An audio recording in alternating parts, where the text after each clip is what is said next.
The theme of Sunset Boulevard is simply how corrupt Hollywood can be, how mean and heartless the town may be, how people will do anything to get ahead there, even if it means sleeping with a has-been who's creepy and demented. It's a story of Hollywood.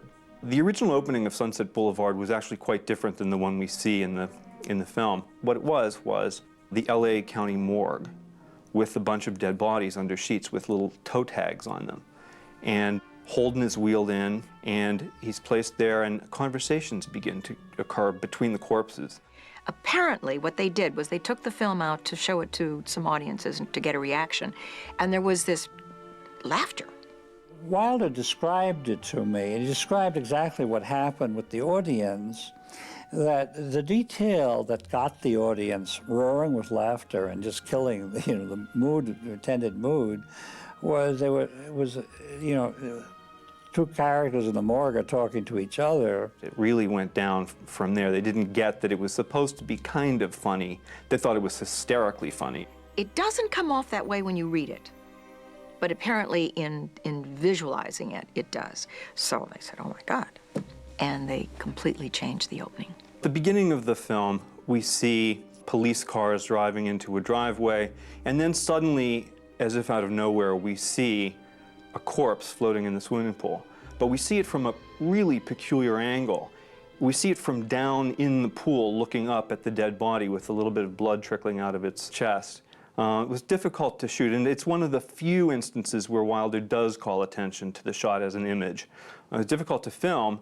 They didn't know how to film with an underwater setup because I don't think they really had the equipment. So they had to shoot it from above, but how? So what he told the camera operator was, I want it from a fish's viewpoint. So the guy went and built a tank and experimented with dolls and mirrors and shooting. And it turned out if the water was something like 40 degrees and no higher, because that would cause distortion, they could film it from above, the camera at the edge of the pool, looking down at a mirror, and in the mirror was reflected the image of William Holden. What's great about it, too, is that it's distorted enough that it doesn't give the entire film away. That opening would be enough to stamp Sunset Boulevard as one of the great movies. I mean, it's one of the most striking, stirring openings I've ever seen in a movie. The mansion was actually not in the 10,000 block of Sunset Boulevard, as Joe Gillis says in the beginning of the film. It was out on Wilshire and has subsequently been destroyed, but it was a fabulous old, if somewhat decrepit and unused house that was owned by the ex-wife of J. Paul Getty. The inside of the house was totally created on a set, and it was an amazing set. And I'll tell you, one day I saw the cameraman take some, it looked like pumice, like marble dust, and he rubbed his hands and he went whoosh, in front of the camera to give it a kind of feeling that the corners were a little dusty. That was the kind of detail that was thought through by the creators of the film. I was amazed at that. Wilder's camera style is very interesting.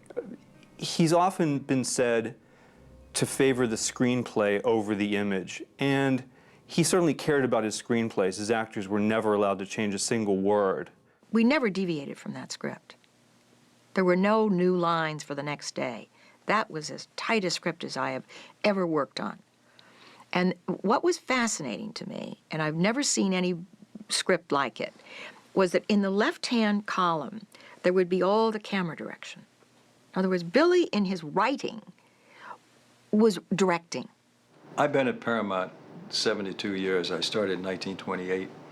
And of all of the people on the lot, writers, directors, producers, executives, I don't think anyone has made such an impression on me as Billy Wilder. He and Charlie Brackett were writers on the lot. Billy Wilder was a huge name in Hollywood in 1950. He'd already won an Oscar for The Lost Weekend. He'd made Double Indemnity. He'd made The Major and the Minor. A series of successful films. You're Norma Desmond. Used to be in silent pictures, used to be big. I am big. It's the pictures that got small. This was a very bitter film for Hollywood to look at because, of course, it was about Hollywood. I think that what Billy was most concerned about was the fact that, that he might be perceived as betraying his colleagues and his own industry. Some people loved it, some people hated it. The trade papers were mixed. Variety, I think, called it disturbing. Well, yes, it is disturbing. The Hollywood Reporter gave it a rave review. I said this is the kind of movie that really should be studied frame by frame. But the most famous story is the encounter between Louis B. Mayer, the head of MGM, and Billy Wilder, the director of the film, after an early screening. Louis B. Mayer became absolutely incensed at one of these screenings and went up to Billy and said, you know, how could you do this? Everyone in the screening, except for Louis B. Mayer, loved it. Mayer stomped out, headed to his car, and said to Billy Wilder on the way out, basically, you bastard. And Billy had a famous retort. I mean, it really was heated language because he was appalled at the image of Hollywood that Wilder was about to present to the American public. Billy Wilder always had a bitter and sardonic streak. When he was a screenwriter in Germany in the 20s and 30s, his films always had a bite to them, and he kept that bite when he came to Hollywood. Then somebody pointed out to me that Wilder is probably the only Hollywood director at that time whose parents were consumed by the Holocaust. And so that's why there's always the dark element, even in comedies like Sabrina. There was a time in this business when they had the eyes of the whole wide world. But that wasn't good enough for them. Oh, no. They had to have the ears of the world, too. So they opened their big mouths, and out came talk. Talk, talk. Norma Desmond is one of the great characters ever created. I mean, she stands up in any kind of literature, movies. She's just one of the great characters. Gloria Swanson was not the first actress that they approached. He thought about Mae West, and he went to see Mae West, and of course she wanted to rewrite the dialogue she had done in all of her pictures. So that didn't do well. They thought about Pola Negri. Too much Polish accent is the way Billy described it later. Then he went to see Mary Pickford, who had been America's sweetheart and who was our first big star here at Paramount. And Mary always owned her own negative, so that knocked that out. So they were really stumped until Wilder was having tea in George Cukor's garden one day, and Cukor said, well, what about Gloria Swanson? Perfect. Here is the character, exactly as written. I'm sure all of the other people he thought about would have been good, but Gloria, this picture was made for Gloria Swanson. She really had fallen out of the public eye by the time this film was made. So she was a has-been, and she was making her famous comeback. She claimed that she didn't really know what the role was when she accepted it. She thought at first that it was for a small part. Why would they want her to be the star of a picture in 1950? She hadn't really been on screen since the early 30s. So of course she immediately took them up on it, divorced her fifth husband or fourth husband or however many husbands she'd had at that point, and moved to Hollywood. And she worked so hard. She was so dedicated. She was the only one, I think, of all of us that truly understood the importance of this film, what it could become. Gloria Swanson wasn't the crazy diva she appears to be in the film. She's a hardworking actress, and she knew what she was doing. Nevertheless, it's a version of herself that she plays. Gloria Swanson gave, I think, a fantastic performance. I didn't know you were planning a comeback. I hate that word. It's a return. A return to the millions of people who've never forgiven me for deserting the screen. The part that William Holden plays in the picture, the gigolo part, was written for Monty Cliff. And he actually accepted the role. He was filming The Heiress with Olivia de Havilland at the time, and he was very young and very famous and stark magnetism kind of thing. He went off skiing in Switzerland and thought about it a little bit, and perhaps on the advice of his agent, when he got back, he turned him down. So they approached William Holden, whose problem was that he'd made his big name in a film that had been made 10 years earlier, Golden Boy. People forget, Bill Holden was really in a very frayed part of his career. It was a long time since he had done Golden Boy, since he was the great white hope. So he was kind of a has-been himself at that point. He'd kept working, but nobody really noticed him. And Wilder met with him and really saw the intelligence and the character and the talent underneath this facade of all-American guyness, and turned out to be perfect. And I think he's even better than Clift would have been. He was a much better choice than Clift would have been because you felt he was the all-American boy being corrupted. Remember the scene where he comes in at the party and he's in that vicuna coat, and you just die. There's something about him that is so exquisite, really. For me, he's the linchpin of the film. He is the one who makes it really, really work because he is so real. She's quite a character, that Norma Desmond. She was the greatest of them all. You wouldn't know. You're too young. Erich von Stroheim. Perfect casting. Here's a great director of the 20s and early 30s, made fantastic pictures, but kind of blew it by making a film first called Greed, which was umpteen hours long and was truncated, and it was a big scandal and a big mess. And then by making a film called Queen Kelly, starring Gloria Swanson. This was not some actor playing this part. This was a real person who had knowledge of all this. Queen Kelly is the film that we see in her screening room when she shows Bill Holden her glorious past. And when she stands up in front of the image of herself on the screen and does that creepy gesture, it's even more creepy because that film was the one that ruined her career. Queen Kelly was financed by Joe Kennedy, the father of JFK and RFK, and he was also apparently Swanson's lover at the time.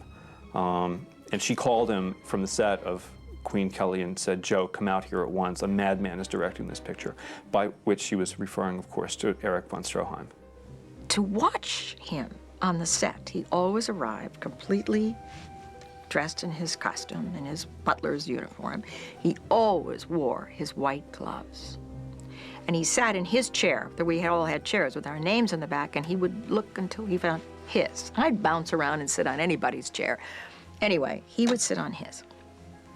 He would inch his chair closer and closer to the camera because he was so fascinated with what Billy was up to.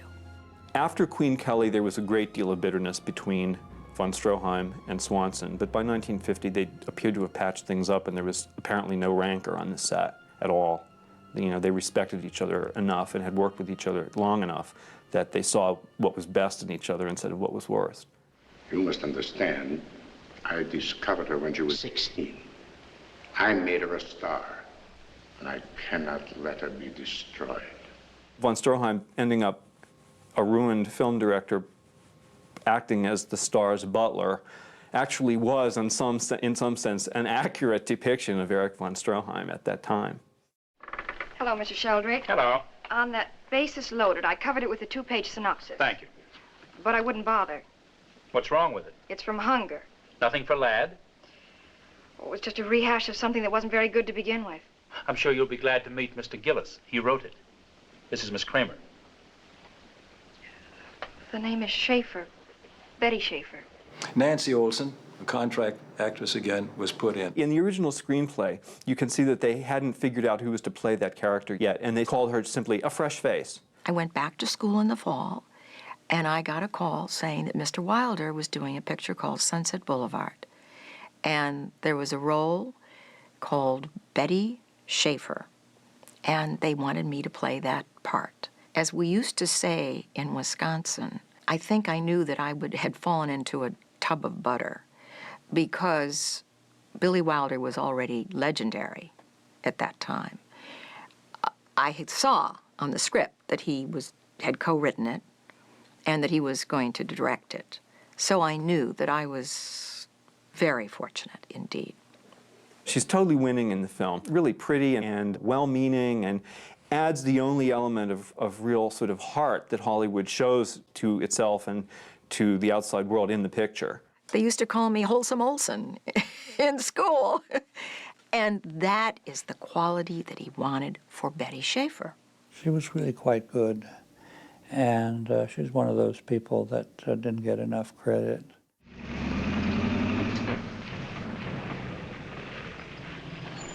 Where's Mr. DeMille shooting? Stage 18, Miss Desmond. Thank you, Jonesy.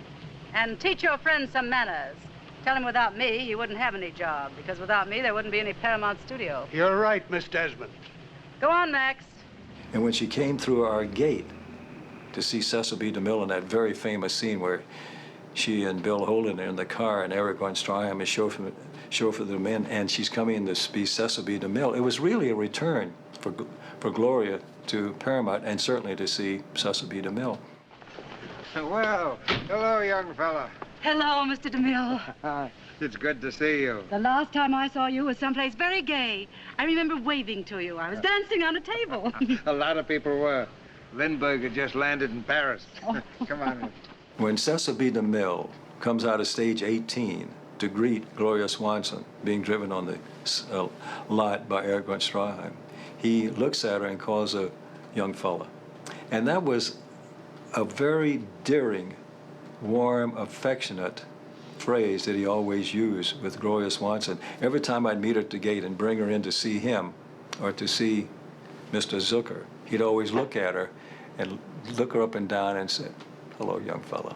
The key scenes of the film, in my opinion, are the scene in which Norma Desmond returns to Paramount after her long absence and is treated like the royalty she believes she is, and the people who work there believe she is, but is essentially forgotten by everyone else. It's a beautiful sequence. It's poignant but funny at the same time. One's laughing at her but feeling for her. And that's quite a remarkable mix of emotions to expect an audience to get, and Billy Wilder does get it.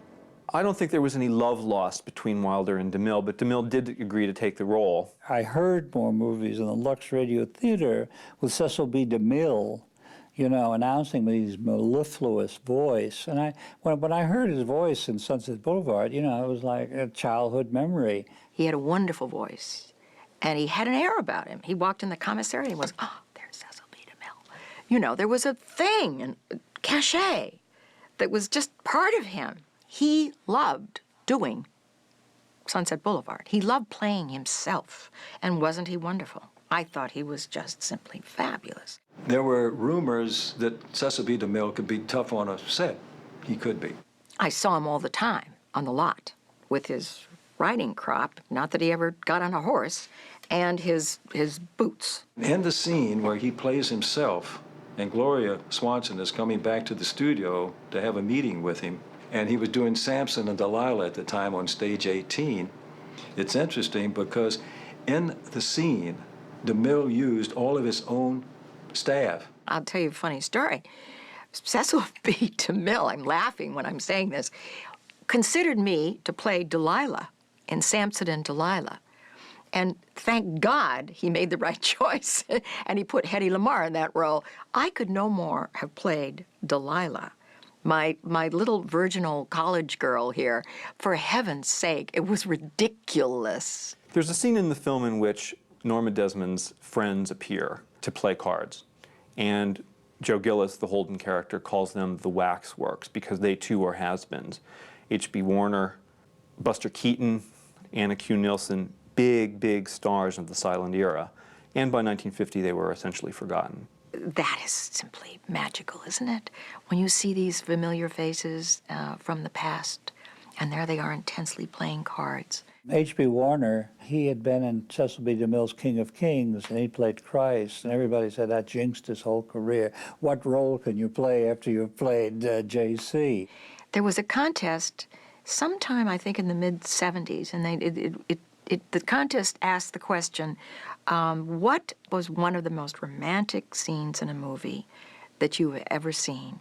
And that little balcony scene with Bill and myself won the contest.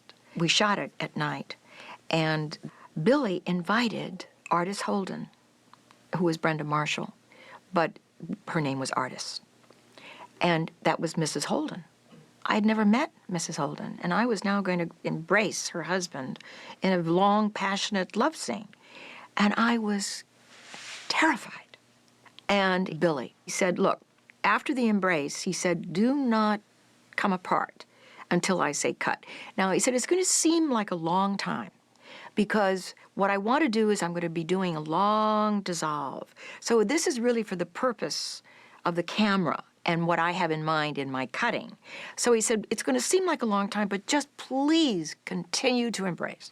And he pulls me into his arms, and we kiss, and we kiss, and we kiss, and we hold on. And it seems like an eternity.